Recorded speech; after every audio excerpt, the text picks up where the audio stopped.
بہار جان کا ہمزاد اس وقت افشاں کے پاس پریشان کھڑا تھا۔ اس نے افشاں کو مکمل تفصیل بتا دی تھی۔ اگر اول خان نے اسے قبرستان تک پابند کر دیا تو افشاں یہاں پر اپنے دونوں بچوں کے ساتھ ہمیشہ کے لیے قید ہو جائے گی، کیونکہ بہار جان کی مدد سے ہی وہ اس ویران جزیرے پر کھانے پینے کی ہر قسم کی سہولت کے ساتھ رہ رہی تھی۔ وہ یہاں اس ویران جزیرے پر بیٹھی ہوئی تھی۔ اگر بہار جان کو اول خان نے قید کر دیا تو بہار جان یہاں پر نہیں آ سکے گی، اور اگر بہار جان نہ آئی تو افشاں کی موت اور اس کے بچوں کی موت اس ویران جزیرے پر طے ہے۔ اگر افشاں کے ساتھ ساتھ اس کے دونوں بیٹے بھی مریں گے اور افشاں کا انتقام بھی یہاں پر ادھورا رہ جائے گا۔ ادھر افشاں مسلسل اسی سوچ میں تھی کہ اب اس مسئلے کا کیا حل نکالے۔ اسے خود کو بھی بچانا تھا اور اپنے بچوں کو بھی، مگر یہ کام وہ بہار جان کی مدد کے بغیر نہیں کر سکتی تھی۔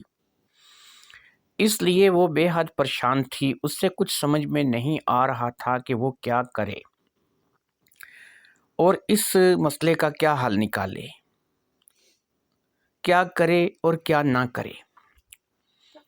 اس کی اس پریشانی کو بہار جان کا ہمزاد بھی محسوس کر رہا تھا۔ وقت کافی دیر تک اسی طرح خاموشی میں گزر گیا۔ افشاں کو اب ہار ماننے کے علاوہ کوئی چارہ نظر نہیں آ رہا تھا۔ اس شکل میں افشاں اور اس کے بچوں کی موت لازمی تھی۔ آخر کار افشاں نے بہار جان سے کہا، کوئی تو ایسا راستہ ہوگا، کوئی ایسا طریقہ نہیں ہو سکتا کہ جس سے ہم اس ساری صورتحال سے نکل سکیں۔ اب بہار جان نے کہا، ایک کام ہو سکتا ہے۔ اگر تم وہ کام کر لو تو اول خان بھی تمہارا کچھ نہ بگاڑ پائے گا، اور نہ ہی طالب خان اور دلاور خان تمہارا کچھ بگاڑ سکیں گے۔ اب افشاں نے امید بھری نظروں سے بہار جان کی طرف دیکھا اور بہار جان سے اس بات کو کہا کہ ایسا کیا ہے کہ جس سے یہ ہو سکتا ہے؟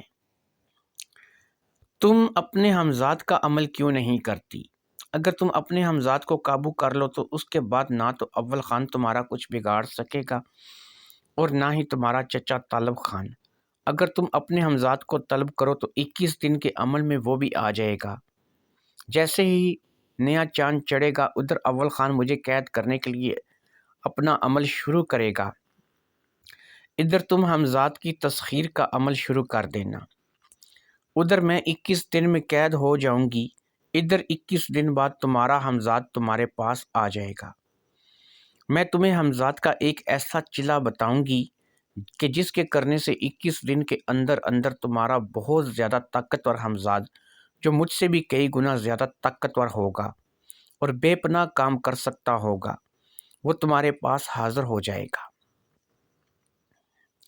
تم اس ہمزاد کی مدد سے اول خان سے لے کر طالب خان اور طالب خان کی اولاد تک کسی کو بھی مروا سکتی ہو، کوئی بھی کام کر سکتی ہو۔ تمہارے اپنے مسخر کیے ہوئے ہمزاد کے آگے اول خان کی کوئی طاقت کام نہ کرے گی، اور تم اس عمل میں اگر کامیاب ہو گئی تو اول خان بھی مرے گا اور تمہارے تمام رشتہ دار بھی جن کو تم مارنا چاہو۔ اب افشاں نے بہار جان سے کہا، تو پھر دیر کس بات کی ہے؟ مجھے کسی بھی حالت میں اس ہمزاد کو جو کہ میرا اپنا ہو قابو کرنا ہے۔ میں 21 دن کا عمل کرنے کو تیار ہوں، لیکن اس وقت تک تمہیں میرا ایک کام کرنا ہوگا۔ میں تمہارے کہنے پر عمل پر بیٹھوں گی، تم میری شکل میں آ کر میرے بچوں کے پاس رہو گی اور میرے بچوں کا خیال رکھو گی، کیونکہ 21 دن تک میں اپنے بچوں کے پاس نہیں ہوں گی۔ تم میری جگہ افشاں بن کر رہو گی۔ اس وقت تک یہ بات جب ہو رہی تھی، بچے سو رہے تھے، ان کو نہیں پتہ تھا کہ ان کی ماں اور بہار جان کے درمیان کیا بات چل رہی ہے۔ بہار جان نے کہا، ٹھیک ہے، میں تم کو وہ عمل بتاتی ہوں جس سے تم اپنا ہمزاد قابو میں آسانی سے کر سکو گی۔ بہار جان تھوڑی دیر کے لیے وہاں سے غائب ہو گئی اور پھر ایک کتاب لا کر افشاں کو دے دی۔ اس کتاب میں حمزاد کا ایک بہت ہی زبردست عمل لکھا تھا جو کہ چاند کی یکم سے شروع ہونا تھا اور چاند کی 21 تک چلنا تھا۔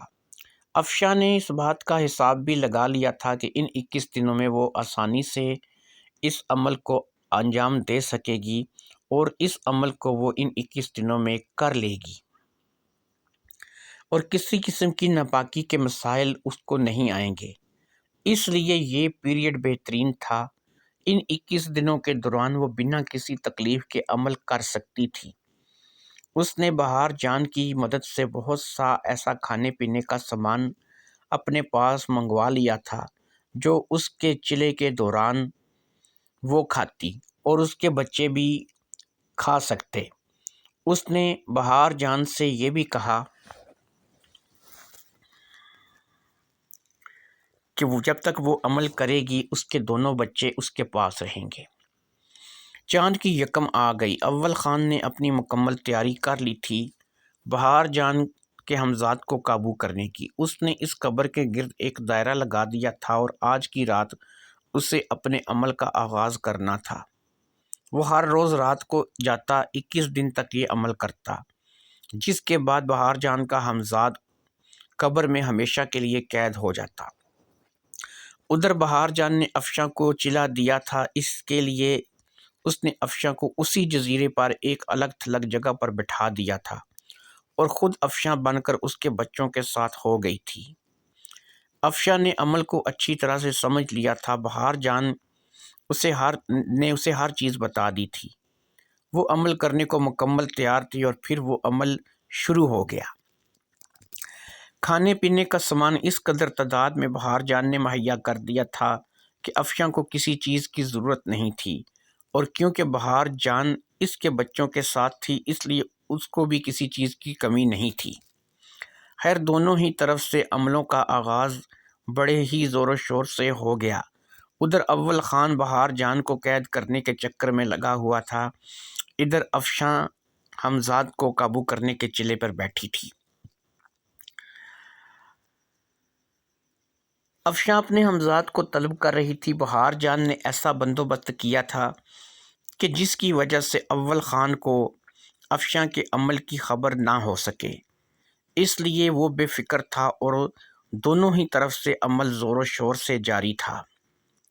اسی طرح تقریباً 11 دن بالکل خیریت سے گزر گئے اور کچھ خاص نہ ہوا، مگر 12ویں دن سے افشاں نے بڑے بڑے عجیب و غریب قسم کے منظر دیکھنا شروع کر دیے۔